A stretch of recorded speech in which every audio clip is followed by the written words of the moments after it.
आज तक सुने हो कि हाँ री इलेक्शन की नौबत आई हो? नहीं आई ना, तो री नीट की नौबत कैसे आ जा रही है बार भाई? अभी अभी जस्ट तो मैं सोच ही रही थी कि मैं चिल करूँगी, और अभी के लिए मेरे दिमाग में जो सबसे बड़ी प्रॉब्लम चल रही है, आप भी बॉर्डर पे ही थी, तो मैंने सोचा कि बात तो सही है कि ये लोग सिटी चेंज नहीं कर रहे हैं। सेंटर हो सकता है चेंज करें, लेकिन सिटी तो मेरी रैंक कितनी खराब जाती इस मार्क्स पे भी। अब टेस्ट वगैरह का भी सोचना पड़ेगा भाई, पेपर आएगा टफ, ज़्यादा चांसेस यही है। यकीन तो नहीं हो रहा, बट सही में रीनीट होने वाला है। और यकीन इसलिए नहीं हो रहा क्योंकि भाई जब 24 में इतने बड़े लेवल पे पेपर लीक हुआ तब तो इन्होंने करवाया नहीं, अब तो और चांसेस नहीं थे। बट ये पेपर लीक होने के बाद सबसे अच्छा स्टेप यही था कि रीनीट हो। अब इससे मैं खुश हूँ या नहीं अलग बात है। पहली बात तो जैसे ही मेरे को पता चला कि होने वाला है ऐसा कुछ पहले तो मैं बहुत रोई भाई, क्योंकि मुझे लग रहा था कि बहुत बुरा हो रहा है मेरे साथ। फिर मेरे को ख्याल आया कि भाई जिसके 670 आ रहे होंगे वो उसका क्या हाल हो रहा, और जिनके 700 प्लस आ रहे हैं, जिन्होंने चीटिंग करके नहीं लाया है उनकी बात कर रही हूँ, जिनके 700 प्लस आ रहे होंगे उनका क्या हाल हो रहा होगा। तो मैं ये सब सोच की, और फिर मैं ये सोची कि भाई मेरी भी रैंक ख़राब ही आने वाली थी, मैं भी बॉर्डर पे ही थी, तो मैं क्यों ना खुश हूँ। मुझे भी मौका मिला है कुछ, मतलब होता है ना, जैसे कि मैंने 16 गलतियाँ की थी वो सही करने का मेरे को मौका मिला। EM वेव्स, बायोटेक 2, ये सब मैं सोच के रखी थी कि एंड में पढ़ के जाऊँगी, जो कि मैं पढ़ना भूल गई, तो वो चीज़ें भी मैं सही कर सकती हूँ। जो मैं सोच के बैठी थी कि भाई finally I am out of this loop, but नहीं, फिर से ये लोग दिलवा के ही रहेंगे पेपर। और भाई मैं सच बोलूँ ना, मैं रोना इसलिए मेरे को आया था पहली बार सुन के, क्योंकि भाई मेंटली मैं प्रिपेयर्ड नहीं थी, मैं मूव ऑन कर चुकी थी इस चीज़ से कि जैसा होगा जो होगा मैं एक्सेप्ट कर लूँगी।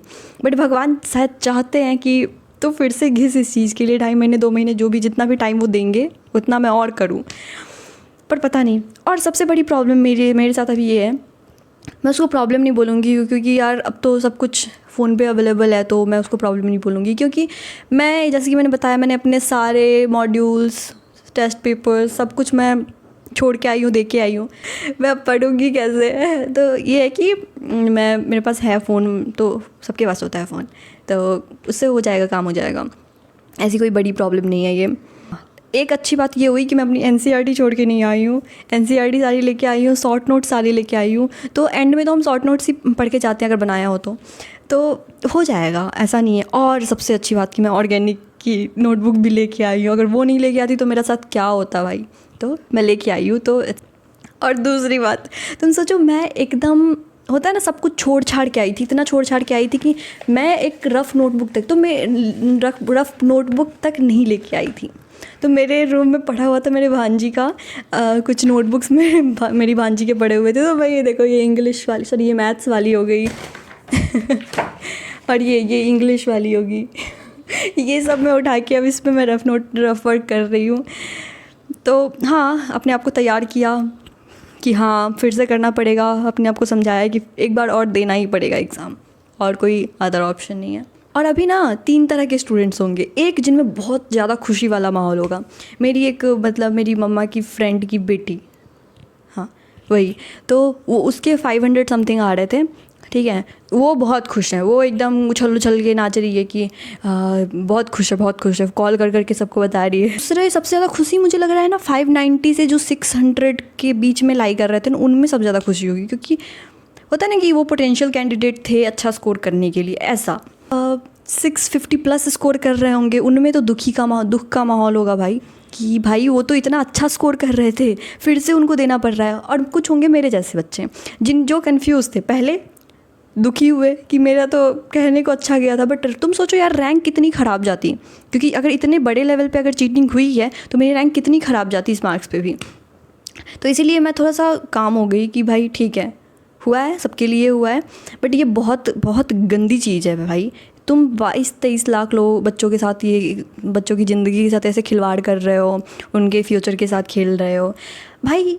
आज तक सुने हो कि हाँ री इलेक्शन की नौबत आई हो? नहीं आई ना, तो री नीट की नौबत कैसे आ जा रही है बार बार? वहाँ पे तो कोई गड़बड़ नहीं होती, वहाँ पे इतने स्ट्रिक्टली तुम कर पाते हो ना, वहाँ पे तो और ज़्यादा लोगों को तुम्हें देखना पड़ रहा है। यहाँ पे तो 23 लाख बच्चे हैं बस, वो नहीं हो रहा। मैं रो रही थी ना, तो मेरे पापा ने मेरे को समझाया कि बेटा इतना दुखी होने की कोई ज़रूरत नहीं है, आपके लिए भी एक चांस ही है, क्योंकि आप भी एकदम से होता है ना श्योर थोड़ी थी कि आपको अच्छा सा कॉलेज मिल रहा है, आप भी बॉर्डर पे ही थी। तो मैंने सोचा कि बात तो सही है, और मुझे भी मौका मिला है भाई। मैंने जो वो 16 गलतियाँ करी थी, मैं अपने आप को बस बोलो तो मैं अपने आप को वो दे रही हूँ, कि हाँ जो हो रहा है अच्छा हो रहा है, तुम बस करो।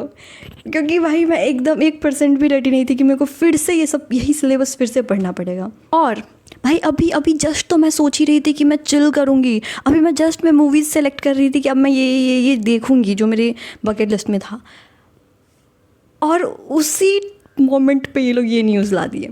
चिल भी ना कर पाई मैं, तो फिर से पढ़ना ही पड़ेगा और क्या ही, कोई ऑप्शन है नहीं भाई। अभी के लिए मेरे दिमाग में जो सबसे बड़ी प्रॉब्लम चल रही है वो ये है कि जो मैक्सिमम बच्चे जिन्होंने कोटा से प्रिपेयर किया था ना, या फिर किसी और सिटी से, मतलब अपने होम टाउन में नहीं थे, और अब तो सबके सब आ गए होंगे अपने होम टाउन में, तो सबसे बड़ी प्रॉब्लम ये है कि ये लोग सिटी चेंज नहीं कर रहे हैं। सेंटर हो सकता है चेंज करें, लेकिन सिटी चेंज नहीं कर रहे हैं। मतलब कि फिर से आपको, मतलब मुझे मैक्सिमम बच्चे तो मेरे जानने में कोटा में ही दिए थे एग्ज़ाम, तो फिर से कोटा ही जाना पड़ेगा ब्रो। और ये सबसे बड़ी प्रॉब्लम लग रही है मेरे को अभी। यार एटलीस्ट तुम बाकी चीज़ें चेंज मत करो, ठीक है, बट एटलीस्ट सेंटर का तो ऑप्शन दो यार, सेंटर तो चेंज हो जाए, क्योंकि सबको ही फिर ट्रैवल करना पड़ेगा, पढ़ना पड़ेगा, रो के हंस के कैसे भी पढ़ना पड़ेगा। और पढ़ रही हूँ, स्टार्ट कर रही हूँ। अब देखते हैं, अब टेस्ट वगैरह का भी सोचना पड़ेगा भाई, कि फिर से टेस्ट देना पड़ेगा, सोचना पड़ेगा कौन सा देना है, ठीक है। क्योंकि मैं तो किसी क्लास वगैरह में इनरोल थी नहीं कि मेरे को कुछ क्लास वाले कुछ प्रोवाइड करा दें। मैंने तो सिर्फ टेस्ट सीरीज़ ले रखा था एलन और मोशन का, फिर एक्स्ट्रा भी मैंने कुछ टेस्ट सीरीज़ दे रखी थी। और तुम लोगों को पता हो तो कोई अच्छी सी टेस्ट सीरीज़ सजेस्ट कर देना कमेंट में। और लोग खुश हो, रीनीट हो रहा है उससे या नहीं ये भी बता देना, क्योंकि मुझे लगता है कि वही हर तरह के बच्चे हैं अभी, एक जो बहुत दुखी हैं, एक जो कंफ्यूज्ड थे बट अभी खुश हैं, और दूसरे जो बहुत ही ज़्यादा खुश हैं, जो नारियल वारियल चढ़ाने वाले हैं। तो देखते हैं अपन का क्या होता है।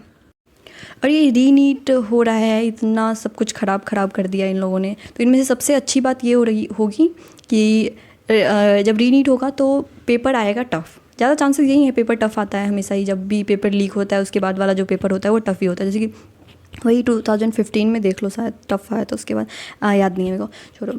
याद तो ऐसे बोल रही हूँ जैसे कि मैंने दे रखा है हाँ, तो होता है मोस्टली यही चांसेस रहते हैं कि पेपर हमेशा टफ़ आता है अगर लीक हुआ है उसके बाद। तो अगर टफ़ आता है तो हमारे लिए ज़्यादा अच्छी बात है, क्योंकि देखो इजी पेपर में क्या होता है कि हम गलतियाँ होना तय है, ठीक है, और वही चीज़ रैंक खाती है हमारी। गलतियाँ होना तय इसलिए क्योंकि भाई सिली मिस्टेक्स का कोई इलाज नहीं होता है। तुमको नहीं पता जब तुम क्वेश्चन पढ़ रहे हो तो उस टाइम, उस मोमेंट पे तुम्हारी आंखें कौन से वर्ड को इग्नोर कर दे, तुमको भी नहीं पता, ये तुम्हारे हाथ में भी नहीं होता। तो इसीलिए सिली मिस्टेक्स का कोई इलाज नहीं होता। लेकिन अब जैसे कि टफ़ पेपर है तो उसमें क्या है कि कॉन्सेप्ट्स आ रहा है तो तुम क्वेश्चन अटैम्प्ट करोगे, नहीं आ रहा है you have to skip it. लेकिन टफ़ पेपर का है कि तुम सीख के उससे कर सकते हो। सिली मिस्टेक का क्या इलाज? सिली मिस्टेक में तुम क्या सीखोगे भाई? टफ़ पेपर में तुम कॉन्सेप्ट सीखो, अप्लाई करो, हो गया, क्वेश्चन हो जाएगा तुम्हारा।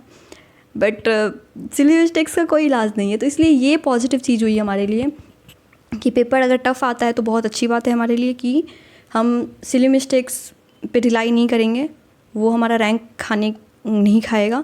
जो होगी हमारी खुद की गलतियाँ होंगी, खुद अगर वो रियल टेस्ट होता है फिर कि सच में तुम्हें कितना आता है कितना नहीं आता है, लाइक रियल वाला, ठीक है।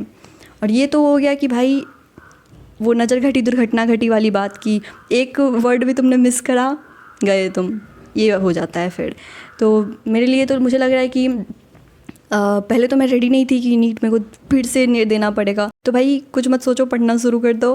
और ना ही ये सोचो कि कब ये लोग, ना ही डेट का वेट करो कि कब ये लोग डेट बताएंगे कि रीनीट होने वाला है, कब होगा। और ना ही ये वेट करो कि सिटी अलॉटमेंट का क्या प्रोसेस रहेगा, क्या कौन सी सिटी में एग्ज़ाम लेंगे, पहली वाली या फिर न्यू वाला ऑप्शन देंगे। कुछ मत सोचो, क्योंकि जो होगा सबके साथ होगा, और बस जो होगा सबके साथ होगा, सबके लिए पेपर। बट ये गुस्सा आ रहा है कि किसी एक की गलती की वजह से या फिर कुछ लोगों की गलती की वजह से सबको ही फिर से देना पड़ रहा है। भाई कोई मेंटली प्रिपेयर नहीं होता है कि फिर से वो चीज़, क्या बकवास कर रही है, पढ़ना पड़ेगा, पढ़ो, बाय।